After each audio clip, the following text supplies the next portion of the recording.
In this video, I'm going to share with you how I charge for my architecture illustrations. So if you're interested in pursuing illustration as a side hustle, I think you'll walk away with some valuable lessons that took me years to figure out. The three areas I'll be talking about are the business model, how I charge, and whether I discount my services. It's worth mentioning that I do not illustrate full-time, and neither do I plan to. It's a small part of my creative business, so please take my advice with a big grain of salt. Some might apply to you, some might not. The first question is, should you charge hourly or project-based?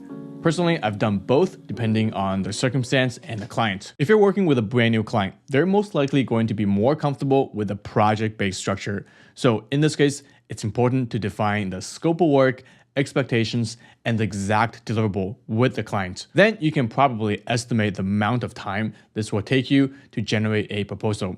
Hopefully the fee works with the client's budget, and this is what I would do with new clients who don't know me, who isn't familiar with my workflow. They're just not going to be very comfortable with an hourly based structure in case I go way overboard on time. On the other hand, I also use an hourly based model. And this is typical for clients who I've had a long working relationship with, who knows my work and trust me to complete the task within a reasonable time. And this structure essentially treats me as a consultant. I send an invoice every month for all the work completed in that month and list out what projects I've worked on. The kind of work also varies greatly. Sometimes it's a 10 to 15 minute quick sketch. Other times it's a full-on rendering that can take me a couple of hours to complete. With the consulting model, I don't need to send a new proposal every single time I work on a new project. So it saves time for both the client and me with unnecessary paperwork in between. I understand this probably isn't going to be the case for most people starting out as a freelancer, but it's worth mentioning. So if you're in this position, you might expect a more steady stream of work coming from one client or two. Now, how much should you charge? I am actually not going to tell you how much I personally charge because I think it could depend on your geographic location. If you are located in a developing country, don't expect to charge your client in a developed country the same rate as someone local to them. I think that's just the way it is, but this can still be a very profitable business for you. What I'm going to help you instead is to come up with a framework in estimating your fees. First step, let's come up with an hourly rate that you think is reasonable given where you are economically in the world. For example, in the US, if a recent architecture graduate were to make $60,000 a year, which is roughly $30 an hour, I would expect to make at least this much when I'm freelancing. Otherwise, it doesn't make sense to do it at all. Next, let's estimate the number of total hours you think a drawing will take you on a good day. Let's say 5 hours from start to finish. Now, multiply that by your hourly rate of $30, which will give you $150 per drawing. You might be inclined to just use this in your proposal, but please don't. What I want you to do is to multiply this number by 2x, if not more. And this multiplication factor will give you the margin to include communication with the client, updating mistakes with multiple iterations before a final version is accepted. And finally, some profit so you can invest in a nicer iPad if you want. In this case, what you thought was going to cost $150 to your client, you should bill at least $300 to your client. Now, this is just the example. If you think you deserve a higher hourly rate than $30, which makes a lot of sense because it is a specialized service, your proposed fee can go up substantially. Now, lastly, I want you to consider having a tier service. And a good example I can give you is Apple's MacBook Pro. Now, if you were to purchase a baseline 16-inch MacBook Pro, it will cost you roughly around $2,500. And if you were to maximize all the upgrades, you can spec this thing up to $6,100. And the difference is $3,600. And believe me, there's always someone out there who will buy this maxed out specification, even though it's far more than what they need it for. So hopefully you get what I'm trying to illustrate here. As for renderings, maybe consider black and white as one tier and incorporating color as a more expensive tier because it takes more time to color, right? You can also put a cap on the number of edits a client can have with you.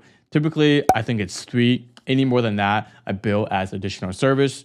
Or maybe you can have a really expensive option with unlimited iterations until the client is happy with the final result. I think anything is possible, but I think you have to do some testing to find out what works and what doesn't. Lastly, I want to talk about if you should be discounting your services. When you don't have a portfolio of work to show for, I think it's tempting to rationalize if you do something for free or discounting your service significantly until you have built some clients and reviews. You might get some positive reviews, but be careful because these are not the kind of clients you may want down the road, especially if they are the kind of clients that found you on places like Fiverr or Upwork that were looking for a deal. So when you increase your fees significantly, these clients may not buy from you again. In their eyes, they might see you as a lower end service provider and not compensate you as the professional that you think you are. So generally, I would stay away from service platforms like Upwork and Fiverr because it devalues your brand image. Don't get me wrong, it is important to have a good portfolio. So do what you need in the beginning.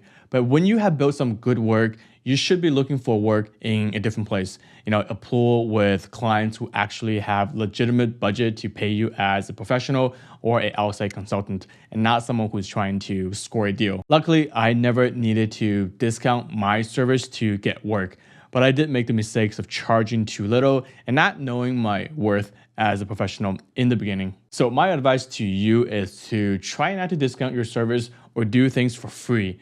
And stick to your price and your work will show for it. If they're good enough and the price is right, I think you'll have no problem finding clients. My parting advice on this topic is instead of discounting, try to over-deliver instead, which is very different than the story of discounting. And over-delivering is providing additional value that your client did not ask for or pay for. And I'll give you an example of this. I had a contract with a client to only deliver monochromatic set of drawings. And after seeing the renderings, they wonder if like a dash of color will make the drawing pop a little bit more. And my rendering are usually treated at a different price. But to make my client happy, I added a dash of color here and there in a very selective areas at no extra charge, which only took me a couple minutes more to do. But at the end of the day, my client was super happy and impressed with a little bit of extra work from me.